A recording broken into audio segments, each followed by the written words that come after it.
Où est le trésor des Templiers? Salut les férus, on a tous vu ces documentaires avec des titres super putaclic. On a retrouvé le trésor des Templiers. Au final, c'est souvent la même chose, beaucoup de promesses, mais rien de concret. Moi, j'ai une théorie sur le trésor des Templiers. Mais avant de vous la révéler, revenons rapidement sur leur histoire. Tout commence en 1119 à Jérusalem. 9 chevaliers menés par Hugues de Payne et Godefroy de Saint-Omer jurent de protéger les pèlerins qui se rendent en Terre Sainte. Au départ, pas de grosse armée, juste des moines soldats avec un vœu de pauvreté, du coup de pouce du pape. En 1129, l'ordre est reconnu officiellement. Les Templiers recrutent à tour de bras des soldats de Dieu et bâtissent un réseau si puissant qu'ils deviennent presque intouchables. Presque. En 1307, le roi de France, Philippe IV dit le Bel, les accuse d'hérésie, avec l'appui du pape Clément V. C'est la fin. Arrestation, torture, et en 1314, le grand maître Jacques de Molay est brûlé vif. Plusieurs théories sont alors rentrées dans l'histoire. Certains disent qu'il est caché à Paris, évacué en pleine nuit avant l'arrestation des Templiers. D'autres jurent qu'il dort sous le château de Gisors, en Normandie.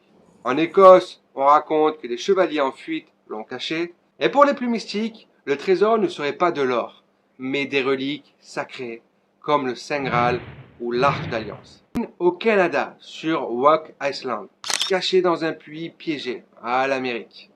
C'est le centre du monde, hein. Mais toutes ces théories, on peut les démonter facilement. L'église en Écosse, la chapelle de Rosslyn, a été construite bien après la disparition des Templiers. Sous le château de Gisors, l'État a fait des fouilles, mais n'a rien découvert, n'a rien trouvé. Quant à l'Arche d'Alliance ou au Saint Graal, il n'existe aucune source sérieuse qui prouve que les Templiers les aient possédés. Voici ce que je pense, enfin ma théorie.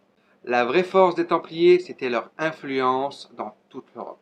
Mais ce qui les rendait vraiment riches, c'était leurs terres et leurs biens immobiliers. Parce que la terre, ça se loue, ça se vend et ça produit. Mais le trésor des Templiers, ce n'est pas qu'un coffre plein d'or. C'est aussi leur réseau financier et bancaire novateur, qui leur ont donné un pouvoir économique énorme. C'est leur influence politique et religieuse à travers toute l'Europe, un levier de pouvoir que même le roi de France et le pape voyaient d'un mauvais œil. Et c'est enfin leur organisation militaire qui leur a valu leur réputation de guerriers saints. En résumé, leur trésor, c'est un mélange de richesse matérielle, de pouvoir et de prestige, bien plus grand que n'importe quel coffre caché.